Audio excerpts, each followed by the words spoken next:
தோனிக்கு வயசாகுது, கொஞ்சம் கீப்பிங் இருந்தாலும் சப்போர்ட் இவர் வேணும். ஏதோ ஒரு இன்ஜுரி ஆயிடுச்சுன்னா ஒரு சப்போர்ட்டுக்கு இஷான் கிஷன் இருந்தால் எனக்கு பெட்டராக. எதனால ட்ரெண்ட் போல்ட் பக்கம் போகணும்? அவர் ஏன்னா பேரே போல்ட் ப்ரோ. அவர் பர்பிள் கேப் ஹோல்டரா இருந்திருக்காரு. அதனால புவனேஸ்வர் குமார் ஒரு சரியான பிக். தோனின்ற ஒரு மனுஷனுக்காக பார்க்கலாம். தமிழ்நாடு பிளேயர்ஸ் எடுக்கலாம். சாய் சுதர்சன், ஷாருக் கான், அஸ்வின். கண்டிப்பா இன்னொன்னு வந்தீங்கன்னா ஃபேப் டு பிளேசஸ் இருக்காரு. அவர் வந்து பழைய பிளேயர். கண்டிப்பா அவர் எடுக்கலாம். சிஎஸ்கே கப் அடிச்சு தோனி லிஃப்ட் பண்றோம், தூக்குறோம். கேப்டன் கூல் நம்பர் 7 எல்லாத்துக்குமே ஒரே காரணம், முதல் காரணம், முக்கிய காரணம் அவர் தான். ஆஹா, முடிக்கிறாரு பயங்கரமா. தேங்க்யூ.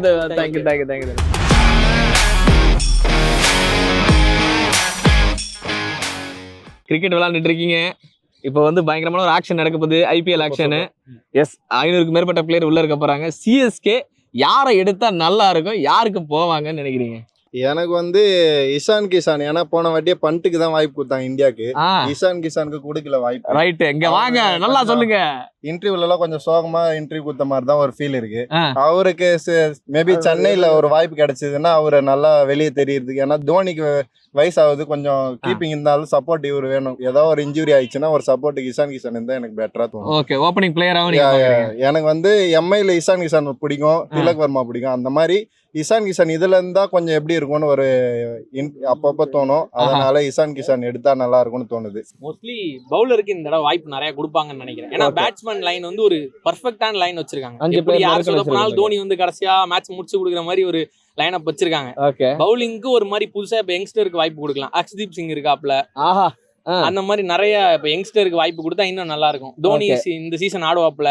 இந்த சீசனே இப்ப மும்பை எல்லாம் பார்த்தா நிறைய யங்ஸ்டர் வச்சிருக்காங்க. அடுத்த லெவல் ஒரு 3 வருஷத்துக்கு டீமை செட் பண்ணிட்டாங்க. இவங்களும் அந்த மாதிரி தோனி இருக்கும் போதே இப்ப எப்படி கேப்டன்சி மாத்தி கொடுத்தாரோ அதே மாதிரி யங்ஸ்டருக்கு வாய்ப்பு கொடுத்து கேப்டன்ஷிப் அந்த மாதிரி நல்லா பண்ணா இன்னும் அவங்களுக்கு growth நல்லா இருக்கும். நம்ம சிஎஸ்கே யாரை எடுத்தா நல்லா இருக்கும்? ஏன்னா எக்கச்சக்கமான பிளேயர்ஸ் இருக்காங்க. உங்க ஐடியா இருப்போம். என்னோட ஐடியா வந்து ஸ்டார்க் எடுத்தா நல்லா இருக்கும். ஏன்னா லாஸ்ட் சீசன் நல்லா பண்ணாரு. அவர் இருந்தாருன்னா நம்மளுக்கு கண்டிப்பா இன்னும் ஒரு பலமா இருக்கும். லாஸ்ட் சீசன் நல்லா கேட்க நல்லா பண்ணாரு சொல்றீங்களா? இல்ல நல்லா தான் பண்ணாரு. இந்த சீசன் எடுத்தா நம்மளுக்கு பக்க பலமா கொஞ்சம் நல்லா இருக்கும். சூப்பர். இது வரைக்கும் சென்னைக்கு அவர் ஆடுனதும் கிடையாது இல்ல? ஆமா, அது வரைக்கும் ஆடல. இப்போ 5-6 பிளேயர் உள்ள இருக்காங்க. ஆக்ஷன் ஆல்ரெடி எடுத்திருக்காங்க. ஆமா, 5 பேர் உள்ள இருக்காங்க. 5 பேர் உள்ள இருக்காங்க இல்லையா? 5 பேர்ல வந்து ஆல்ரவுண்டர் வந்து 2 ஆல்ரவுண்டர் இருக்காங்க இல்லையா? ஸோ இன்னும் அட்லீஸ்ட் வந்து ஒரு 2 ஆல்ரவுண்டர் எடுக்கலாம். So Will Jacks okay. And then வந்து வெஸ்ட் இண்டீஸ்ல வந்து ஆல்ரவுண்டர்ஸ் நிறைய செலக்டிவா இருப்பாங்க. ஸோ வெஸ்ட் இண்டீஸ்ல இருந்து ஒரு 2 ஆல்ரவுண்டர் எடுக்கலாம். இந்த ஏலத்துல யாரை எடுப்பாங்கன்னு நினைக்கிறீங்க? இந்த ஏலத்துல வந்து பந்த் ரொம்ப ரிச்சா இருக்க போறாரு. அவரை தான் ரொம்ப எல்லாருமே எதிர்பார்த்துட்டு இருக்காங்க. மேபி பந்த் எடுக்க வாய்ப்பு இருக்கு. பந்துக்காக போராட வாய்ப்பு இருக்கு. எல்லா டீம்ஸுமே பந்துக்கு போராடும். நம்ம எவ்வளவு தூரம் போராடுவோம்? சென்னைக்கு வந்து பந்த் வந்து ட்ரை பண்ணுவாங்க. கிடைச்சா நம்மளுக்கு லக்கு. பந்த் வர வாய்ப்பு இருக்கு. எவ்வளவு கோடி வரைக்கும் ட்ரை பண்ணுவாங்கன்னு நினைக்கிறீங்க? பந்தை வந்து மிஞ்சி அவங்க ஒரு 12-15 வரைக்கும் ட்ரை பண்ணுவாங்க. ஒரு கூட்டமே பந்தங்க 30 கோடிக்கு மேல போவார் சொல்லி வெயிட் பண்ணிட்டு இருக்காங்களே. அப்படியா? இல்ல, ஏன்னா சென்னையை பொறுத்த வரைக்கும் அவங்க நிறைய பிளேயர்ஸ் எதிர்பார்க்கறாங்க. அவங்க ஒரு பிளேயர்ல எல்லாமே செலவழிக்க வாய்ப்பு இருக்காது. இப்போ சிஎஸ்கேக்கு இப்போ எடுக்கிறது பார்த்தா முக்கியமா பவுலர்ஸ் இல்ல. இப்போதைக்கு பவுலர்ஸ் இல்ல. ஆர்டிஎம்ல என்னதான் நம்ம ஒரு சிலர் எடுத்தாலும் ஒரு ஆர்டிஎம் நம்மள்ட்ட இருக்கு. எடுத்தாலுமே இப்போ பவுலர்ஸ் தேவைப்படுது. இப்போ ஆண்டர்சன் வர முக்கியமா பாத்தீங்கன்னா ஏஜ் 30+ தானா சிஎஸ்கேக்கு சொல்ல வேணும். அப்படி ஒரு ஆண்டர்சனுக்கு ட்ரை பண்ணலாம். நல்ல ஒரு பிக்கா தான் இருக்கும். ஆனா மினிமம் ஒரு 2 இயர்ஸ் அப்படின்ற மாதிரி இருந்தாலுமே ஒரு நல்ல பிக் தான். பட் ஆண்டர்சன் இது வரைக்கும் T20 பெருசா பெர்ஃபார்ம் ஆடுனதே இல்ல. அதுக்கு முன்னாடி நம்ம பாத்தீங்கன்னா இந்த ஓடிஏல நல்லா போட்டுரு. ஒயிட் பால் கிரிக்கெட் ஆடவே இல்லாதனால ஒயிட் பால் கிரிக்கெட் ஆட தெரிஞ்சவர் தான். அதனால அவர் மோஸ்டா போனாங்கன்னா போவாங்க. ஸ்பின் பவுலர் அப்படின்னு எடுத்தாலும் ரவிச்சந்திரன் அஸ்வின். ஏன்னா ஹோம் கண்டிஷனுக்கு நமக்கு ஒரு பவுலர் கண்டிப்பா தேவைப்படும். ஜடேஜா நல்லா எப்படி இப்போ ரொம்ப இம்ப்ரூவ் ஆகும். அஸ்வினுக்கு தெரியாதது அந்த சென்னையில தெரியாது. ஏன்னா 7 மேட்ச் நமக்கு இருக்கும் ஹோம்ல. எப்படி அந்த 7 மேட்ச் இப்போ அஸ்வின் இருந்தாங்கன்னா பேட்டிங்கும் பவுலிங் எல்லாமே இன்னும் கொஞ்சம் பெட்டரா இருக்கும். ஆல்ரவுண்டரா. அதனால நான் அஸ்வினுக்கும் போவேன். பேட்ஸ்மேனுக்கு போனா ரிஷப் பந்த் ட்ரை பண்ணலாம். ஏன்னா இப்போ பேக்கப் விக்கெட் கீப்பரும் வேணும் நமக்கு. ஒரு பேட்ஸ்மேன் வேணும். இப்போ நல்ல ஃபார்ம்ல இருக்காரு. KL ராகுல் போல நான் கிடைக்க மாட்டாங்க. ஏன்னா ஏகப்பட்ட பிளேயர் வந்து இப்போ இருக்கிறதே ஒரு 4 பிளேயர் இந்தியன் பிளேயர்னா ஸ்ரேயா சேர், ரிஷப் பந்த் இவங்கள நோக்கி தான் அதிகமா போவாங்க. ஆனா இவங்களே காஸ்ட்லி ஒரு பிளேயர் பந்த் தானே. ஒரு கட்டத்துக்கு மேல போக மாட்டாங்க. இவ்வளவுதான் அவங்க பட்ஜெட் வச்சிருப்பாங்க. இந்த பட்ஜெட்டுக்குள்ள எடுக்கணும் அப்படின்ற ஒரு இதுல போயிருவாங்க. அந்த கட்டம் தாண்டிடுச்சுன்னா கண்டிப்பா போக மாட்டாங்க. இப்ப பந்துக்கு எவ்வளவு வரைக்கும் ட்ரை பண்ணுவாங்க நினைக்கிறேன்? பந்துக்கு எப்படியும் போலாம் 20க்கே போலாம். 20-21 போலாம். மேபி 30 கோடி அங்க பேசிட்டு இருக்காங்களே. அவ்வளவு போனா அடுத்தடுத்த பிளேயர்ஸ் நம்ம என்ன பண்ணோம்னா அன்கேப்டு நிறைய பிளேயர்ஸ் வாய்ப்பு தரலாம். ஆனா அவங்களோட என்னன்னா இப்ப நம்ம இதுதான் தோனிக்கு கடைசி அப்படின்றதுனால ஜெயிச்சுட்டு போனா போனா இன்னும் நல்லா இருக்குன்றதால எக்ஸ்பீரியன்ஸ் ஆளா எதிர்பார்ப்பாங்க. அன்கேப்டு பிளேயர்ஸ்லயும் நிறைய நல்ல பிளேயர்ஸ் இருக்காங்க. இப்போ ரஞ்சி ஆடுறவங்களே ஏகப்பட்ட நிறைய பிளேயர்ஸ் நிறைய பேர் இருக்காங்க. ஆனா எக்ஸ்பீரியன்ஸ் தான் இன்னும் கொஞ்சம் பெட்டரா இருக்கும். கம்யூனிகேட் பண்றதுக்கும் கோஆர்டினேட் பண்றதுக்கும் இன்னும் ஈஸியா இருக்கும். அதுதான் யோசிப்பாங்க. அதனால மேபி ரிஷப் பண்ட் ஒரு 20-21 வரைக்கும் பார்ப்பாங்க. சிஎஸ்கே இந்த ஆக்சுவலா மிக்சர் சாப்பிடுவாங்களா இல்ல எல்லாரும் பொட்டல கடை போறாங்களா? டெஃபினட்டா நல்ல பிளேயர்ஸ் தான் எடுப்பாங்க. ரிஷப் பண்ட் போவாங்க டெஃபினட்டா. ரிஷப் பண்ட் எல்லாரோட ஆப்ஷன் ரிஷப் பண்ட். ஆனா சென்னை சூப்பர் கிங்ஸ் கையில இருக்கிறது கம்மியா தான் அமௌண்ட் இருக்கு. தோனி போனதுக்கு அப்புறம் ஒரு சீனியர் இந்தியன் விக்கெட் கீப்பர் கண்டிப்பா சூஸ் பண்ணுவோம்ல. டெஃபினட்டா விக்கெட் கீப்பருக்கு ரிஷப் பண்ட் போவாங்க. எவ்வளவுக்கு போவாங்க ரிஷப் பண்ட்? உங்க ஐடியா 12 to 14 crore. ஆனா பண்ட் அவ்வளவுதான் வர்த்துன்னு நினைக்கிறீங்களா? இல்ல போறா மேபி அவ்வளோ நல்ல பிரைஸ் தான் ப்ரோ. 12 to 14 crore. இல்ல பண்ட்டுக்கு நிறைய பேர் போட்டி போட மாட்டாங்களா? அதுக்குள்ள போட்டி போடுவாங்கன்னா டெஃபினட்டா எல்லா டீம்லயும் விக்கெட் கீப்பர் இருக்காங்கல்ல. ஓகே, பேக்கப்புக்கும் விக்கெட் கீப்பர் இருக்காங்க, மெயின் விக்கெட் கீப்பரும் இருக்காங்க. சோ சிஎஸ்கே தான் இப்போ மேபி இந்த லாஸ்ட் வருஷம் தோனிக்கு இருக்கலாம். யாரை எடுப்பாங்கன்னு நினைக்கிறீங்க? ட்ரெண்ட் போல்ட் எடுப்பாங்க. ட்ரெண்ட் போல்ட் எடுப்பாங்க. போல்ட்ல எடுப்பாங்க. பவுலர் கண்டுபிடிச்சாரு பாருங்க எங்கால. எதனால ட்ரெண்ட் போல்ட் பக்கம் போகணும்? அவர் ஏன்னா பேரே போல்ட் ப்ரோ. அவரு ஒரு சீனியர் பிளேயர் வேணும் ப்ரோ. பத்திரன் ஒரு ஜூனியர் ஒரு இப்பதான் வளர்ந்து ஒரு பிளேயர் அவரு. அவரு கூட கண்டிப்பா நம்ம போல்ட் இருந்தாருன்னா ஒரு எக்ஸ்பீரியன்ஸும் ஒரு புது பவுலரும் இருந்தாங்கன்னா கண்டிப்பா சிஎஸ்கே ஓட பவுலிங் லைனப் வந்து பயங்கர ஸ்ட்ராங்கா இருக்கும். சீனியர் தாக்கூர் இருக்காருல்ல, அப்புறம் எதுக்கு தாக்கூர் எடுப்பாங்கன்னு நினைச்சிட்டு இருக்கீங்களா? என்ன மேட்ச் என்ன டீம்னே தெரியாம பேசக்கூடாது. டெவான் கான்வே எடுக்கலாம். அடுத்து வந்து டூப்ளஸியே ரீடைன் பண்ணலாம். அவங்கள்ட்ட இருந்து வாங்கலாம். நல்ல பிளேயர், பல வருஷம் உழைச்சாப்ல வெளிலதான் இருக்காரு அவரு. நம்ம எடுக்கலாம். இன்னும் உங்களுக்கு டீம் ஸ்ட்ராங் ஆகும். பழைய டீம் திரும்ப கொண்டு வாங்கன்றீங்க. நானும் வெளியே இருந்து வேற மும்பையா இருந்தாலும் சென்னை பிடிக்கும். சென்னைங்கும் போது நமக்கு ஒரு ஹார்ட் கோரா ஃபேனா நீங்க இருக்கீங்க. மும்பை ஃபேனா இருக்கும் போது ஒரு ஹார்ட் கோர். சென்னைங்கும் போது சொந்த ஊராச்சு சென்னையில இருக்கும். அது ஒரு ஹார்ட் கோரா இருக்கு. என்னோட ஒப்பீனியன் வந்து ஓப்பனர் எடுக்கணும். ஏன்னா ருத்ராஜ் கெய்க்வாட் வந்து கன்சிஸ்டன்சியா நல்லா எல்லா சீசனுமே நல்லா பண்ணிட்டு இருக்காரு. அவர் ஒரு ரைட் ஹேண்ட் பேட்ஸ்மேன். எனக்கு வந்து ஒரு லெஃப்ட் ஹேண்ட் பேட்ஸ்மேன் அவருக்கு சப்போர்ட்டா இருக்கணும். Last season Rachin Ravindra open பண்ணாரு. அவர் கூட ஒரு 2-3 மேட்ச் நல்லா ஓபன் பண்ணி ஒரு 250 போட்டிருக்காரு. ஆனா கன்சிஸ்டன்சியா அவனால பண்ண முடியல. பட் யங்ஸ்டர் அவர் கண்டிப்பா தோனி வாய்ப்பு கொடுப்பாருன்னு நினைக்கிறேன்.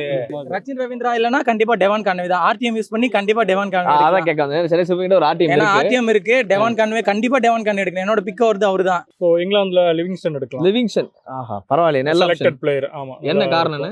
சோ ஆல்ரவுண்டர் தான். ஆல்ரவுண்டர் அவங்க நல்ல ஃபார்ம்ல இருக்காரு. ஓகே, சோ தட் நல்லா இருக்கும். மொயின் அலி யூஸ் பண்ண மாதிரி மொயினலிக்கு ரீப்ளேஸ்மெண்டா வந்து லிவிங்ஸ்டன் வந்து யூஸ் பண்ணலாம். இது நல்ல ஐடியாவா இருக்குண்ணே. பவுலர் சைடு பண்ண வேற யாருண்ணே? Bowler side I think stock அவைலபிளா இருக்காரா? ஆமா, ஸ்டார்க் இருக்காரு. ஸ்டார்க் எடுக்கலாம்.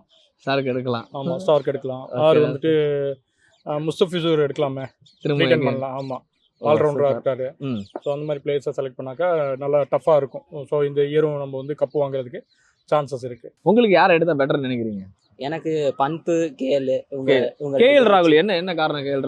கேஎல் ராகுல் ஒரு பெஸ்ட் கீப்பர், ஒரு பெஸ்ட் பேட்ஸ்மேனா இருக்காரு. இந்தியன் டீமுக்கு இப்போ வரைக்கும் நல்லா சப்போர்ட் கொடுத்துருக்காரு. ஸோ அவர் மேபி சென்னைக்கு வந்து அவர் ஒரு புது விதமா தெரிய வாய்ப்பு இருக்கு. சென்னைக்கு சூப்பர் பார்க்க வித்தியாசமா இருக்கலாம். போன ஐபிஎல் ஏன் இதாச்சுன்னா தோனியை சுத்தி தான் டீம் எடுத்துட்டாங்க. அப்புறமா தான் ருத்துராஜ் கேப்டன் அப்படின்ட்டாங்க. இப்போ ருத்துராஜுக்கான அவரை சுத்தி ஒரு பிளேயர்ஸ் எடுத்தாதான் அது டீம் ஒர்க் ஆகும். கண்டிப்பா அதுக்கு தான் ட்ரை பண்ணுவாங்க நான் நினைக்கிறேன். மேபி ருத்துராஜோட இன்புட்ஸ் இன்னும் கொஞ்சம் இப்போ இதுல இருந்து வரும். இந்த பிளேயர்ஸ் வேணும். இப்போ அவர் இப்போ இந்த ரஞ்சி எல்லாம் ஆடுறதுல இந்த துலீப் ட்ராஃபி அவரு ஒரு சொல்லுவார் இந்த பிளேயர்ஸ்லாம் ஆடுவார்னு. மேபி இது நல்லா இருக்கும்னு நினைக்கிறேன். இந்த ஐபிஎல் புவனேஷ்குமார் எடுக்கலாம். சூப்பர் தலைவா. அது ஃபர்ஸ்ட் ஓவர் போறதுக்கு புவனேஷ்குமார் யாருமே ப்ரெடிக்ட் பண்ண முடியாது. எந்த லெவல்ல ஸ்பின் பண்ண முடியாது. அவர் போட்டாருன்னா போல்ட் தெரியும் எப்பயா இருந்தாலும். 2 வருஷம் அவர் பர்பிள் கேப் ஹோல்டரா இருந்திருக்காரு. அதனால புவனேஸ்வர் குமார் ஒரு சரியான பிக். ஒரு சரியான பிக்னா புவனேஸ்வர் குமார சொல்லுவேன். ஏன்னா 2 வருஷம் ஒரு ஆரஞ்சு கேப் ஹோல்டரா, பர்பிள் கேப் ஹோல்டரா இருந்திருக்காரு. அதனால கண்டிப்பா அவர் இருந்தாருன்னா அதுவும் தோனியோட தலைமையில எந்த பவுலர் தான் நல்லா பண்ணுவாங்க. அதுவும் நம்ம இந்தியன் பவுலரா இருந்தா இன்னும் சூப்பரா இருக்கும் தோனியோட இதுல. கண்டிப்பா தெறிக்க விட போறாங்க பவுலிங் லைனப் இந்த வாட்டி. ஏன்னா பேட்டிங் வந்து கண்டிப்பா எல்லாமே ஸ்டார்டிங்ல இருந்து எல்லாமே பிக் பண்ணி வச்சுட்டாங்க. பவுலிங் தான் எடுக்கணும் இந்த வாட்டி. ஏன்னா எல்லா வருஷமுமே சிஎஸ்கேக்கு அடி வாங்குறது பவுலிங் தான். ஏன்னா நான் பார்க்க ஆரம்பிச்சா ஒரு 10 வருஷமா இருக்கு. 10 வருஷமா பவுலிங் தான் அடி வாங்கிட்டு இருக்கு. இந்த அப்ப ஸ்டார்டிங்ல நல்ல பவுலர் இருந்தாங்க. ஆனா இப்ப யாருமே இல்ல. கண்டிப்பா இந்த வருஷம் ஒரு சீனியர் பவுலர் எடுக்கணும். உங்களுக்கு யார தலைவர் எடுக்கலாம்? என்னோட ஒப்பீனியன்னா போன வருஷம் டெல்லி டீம்ல ஆன மெகருக்கு வந்து சூப்பரா பண்ணாரு. ஓகே, போன வருஷம் வந்து மோஸ்ட் வேல்யூபிள் பிளேயரும் அவர் தான் வாங்கினாரு. அவர் ஓப்பனிங்லேயே வந்து வேற மாதிரி பேட்டிங் பர்ஃபார்மன்ஸ் பண்ணாரு. அவர் இருந்தாருன்னா சிஎஸ்கேக்கு இன்னும் எக்ஸ்ட்ரா பவர் கிடைக்கும்னு நினைக்கிறேன். ஓகே, சின்ன வயசு பயம் அறியாம இருக்கிறாரு அவரு. அதுக்கடுத்து வந்து 2வது பிளேயர் யாருன்னு பாத்தீங்கன்னா ரிஷப் பண்ட் எடுக்கலாம். என்னோட ரிஷப் பண்ட். அப்பா ரிஷப் பண்ட் ஏன்னா இப்போ ஃபியூச்சர்ல வந்து கீப்பிங் வந்து தோனி தான் இருக்காரு. அவருக்கு அப்புறம் வந்தீங்கன்னா ரிஷப் பண்ட் வந்து கீப்பிங் வந்து அவர் பார்த்துப்பாரு. ஓகே. கண்டிப்பா இன்னொன்னு வந்தீங்கன்னா ஃபேப் டு பிளேசிஸ் இருக்காரு. அவர் வந்து பழைய பிளேயர், கண்டிப்பா அவர் எடுக்கலாம். அவர் எடுத்தாங்கன்னா பழைய பிளேயர் வயசு அதிகமா இருக்கு. அவரோட சீனியாரிட்டி பொறுத்து அவருக்கு நல்ல எக்ஸ்பீரியன்ஸும் இருக்கு. அவர் வந்து சவுத் ஆப்பிரிக்கா கேப்டனாவும் இருந்திருக்காரு. கண்டிப்பா ருத்ராஜும் அவரும் ஓபன் பண்ணா இன்னும் சூப்பரா இருக்கும். சூப்பர் தலைவா. அந்த பழைய பார்ட்னர்ஷிப் கண்டிப்பா அவங்க 2 பேருமே நல்லா இருக்கு. அவங்க 2 பேரும் பாண்டிங்கும் நான் பாத்திருக்கேன், சூப்பரா இருக்கும். அவங்க 2 பேரும் களத்துல இருந்தாங்கன்னா கண்டிப்பா ஓப்பனிங் நல்லா போகும். சூப்பர் தலைவா. சிஎஸ்கே கூட எந்த டீம் விளையாண்டாலும் அவ்வளவுதான், முடிச்சு விட்டீங்க போங்க. எல்லா மேட்சும் வாஸ் அவுட் அடிக்கிறோம், சிஎஸ்கே வின் பண்றோம். அதே மாசின் இந்த 2025 சென்னை ருத்ராஜ் தலைமையில கப் அடிக்கிறான். கேப்டன் வந்து ருத்ராஜ் தான். கேப்டன் தோனி வந்து எப்பயும் போல நீட்டா பிளே பண்ணுவாரு, மாஸ் பண்ணுவார் அவரு. அவ்வளவுதான் பேரு கேப்டன் இருந்தாலும் ஆல்வேஸ் கேப்டன் கூல் தானே. வேற ஐடியா இருக்கு. ரொம்ப வருஷம் ஆச்சு தோனி, நம்ம தலை தோனி ஹெலிகாப்டர் ஷாட் அடிச்சு பார்த்து. இந்த வருஷம் கண்டிப்பா தலை தோனி கையில இருந்து ஒரு ஹெலிகாப்டர் ஷாட் எதிர்பார்க்கிறோம். எதிர்பார்த்து அந்த டெசிபல் 150 கிட்ட போகுது அடிக்கிற அடியில.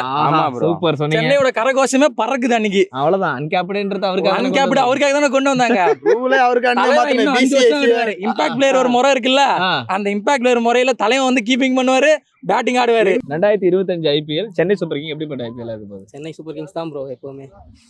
ஒரே சென்னை தவிர்த்து வேற எதுவும் தோனின்ற ஒரு மனுஷனுக்காகவே பார்க்கலாம். சிஎஸ்கே கப் அடிச்சு தோனி லிஃப்ட் பண்றோம், தூக்குறோம். கப்போட தோனி தூக்கின்னு கிரவுண்ட் ஃபுல்லா சுத்துறோம். ஆஹா, ஃபேர்வெலுக்கு தலை வெயிட்டா ரெடி பண்றேன்றீங்க. இது ஃபேர்வெல்லாம் இல்ல. ஆஹா, இது நல்லா இருக்கு. இன்னும் ஒன் மோர் சீசன் ஆடுவாரு. தலைக்கு ஃபர்ஸ்ட் மேட்ச். ஓ அப்படி அடிக்கணும். இன்னும் ஆடட்டும், 5 சீசன் கூட ஆடட்டும், அதெல்லாம் நாங்க பாக்குறோம். அண்ட் ஆல்சோ வந்து நம்ம தமிழ்நாடு பிளேயர்ஸ்க்கே வந்து நிறைய சான்சஸ் கொடுக்கலாம். அஸ்வின் இருக்கட்டுமே, இன்னும் ஒரு பிளேயர் கொடுக்கலாமே. ஒரு பிளேயர் அஸ்வின் எடுக்க வேணான்றீங்களா? இல்ல அஸ்வின் ஆல்ரவுண்டர்ன்றது வந்து 2020க்கு வந்து எந்த அளவுக்கு சூட்டபிளா இருக்குன்றது வந்து ஓகே. அதனால வந்து சிஎஸ்கே அவருக்கு போவானான்றீங்க. நம்ம சாகல் எடுக்கலாம். இது நல்ல ஆப்ஷனா இருக்கு. ஸ்பின்னரா நீங்க சாகல் எடுத்து போலான்றீங்க. எடுக்கலாம். ஓகே. ஆல்ரெடி ஜடேஜாங்க ஒருத்தர் இருக்காரு. சாகல் யாருக்குன்னே தோனிக்கு அண்டரா கேப்டன்சில ஆடி இருக்காரு. வரவங்க தோனி கூட இருக்கிறோம், அவருக்கு ஒரு கம்யூனிட்டி நல்லா கிடைக்கும். ஏன்னா ஒரு செட் ஆஃப் ஆடியன்ஸ் என்ன சொல்லிட்டு இருக்காங்க, Ravichandran Ashwin confirm Chennai super king தான்ன்றாங்க. இப்ப அஸ்வின் உள்ள வந்துட்டாருன்னா அஸ்வினும் ஜடேஜாவும் மாத்தி போட்டுருவாங்க. சாகல் எடுத்தாலும் நம்ம பெஞ்ச்ல உட்கார வைக்கிற மாதிரி சிச்சுவேஷன் வரும். அதை எப்படி உங்களுக்கு தோணுது அதாவது கேட்கறேன். யார் எடுத்தாலும் ஓகே தான். அஸ்வின் எடுத்தாலும் நல்லதுதான், சாகல் எடுத்தாலும் நல்லதுதான். சென்னை ஒரு பிளேயருக்கு ரொம்ப அதிகமான தொகை கொடுத்து எடுப்பாங்கன்னா ஒரு பிளேயர் எந்த பிளேயர் சொல்லுங்க, எவ்வளவு தொகை போவாரு? ரிஷப் பண்ட் சொல்லலாம் ப்ரோ. ரிஷப் பண்ட் 20 கோடி வரைக்கும் போவாங்க. 20 கோடி வரைக்கும் போவாங்க. ஒரு நல்ல ஆப்ஷன் தான். சூப்பர். மிச்சல் ஸ்டார்க் எவ்வளவு வரைக்கும் போவாங்கன்னு நினைக்கிறீங்க? சென்னை மோஸ்ட்லி 20 போக வாய்ப்பு இல்ல. 15-14 தான். 15-14. Okay super. உங்களுக்கு என்னோட பிக் வந்து ட்ரெண்ட் போல்ட் தான். ட்ரெண்ட் போல்ட் எவ்வளவு வரைக்கும்? கண்டிப்பா 15 கிட்ட போயிடுவாரு கண்டிப்பா. உங்களுக்கு எனக்கு ஐடியா இல்ல ப்ரோ. இதுல ஐடியா இல்ல. சென்னை சூப்பர் கிங் மிக்சர் தான் சாப்பிட போறாங்க. எனக்கு வந்து பாத்தீங்கன்னா எப்பயுமே வாங்கடே ஸ்டேடியம்ல மும்பை தான் ஜெயிக்கும்ட்டு ஒரு 13 மேட்ச்ல சென்னைக்கும் மும்பைக்கும் நடந்திருக்குன்னா அதுல மேக்சிமம் வந்து மும்பை தான் ஜெயிச்சிருக்காங்க. இந்த வாட்டி சென்னை ஜெயிக்கும்ட்டு என்னோட எக்ஸ்பெக்டேஷன் வந்து கொஞ்சம் ஓவரா இருக்கு.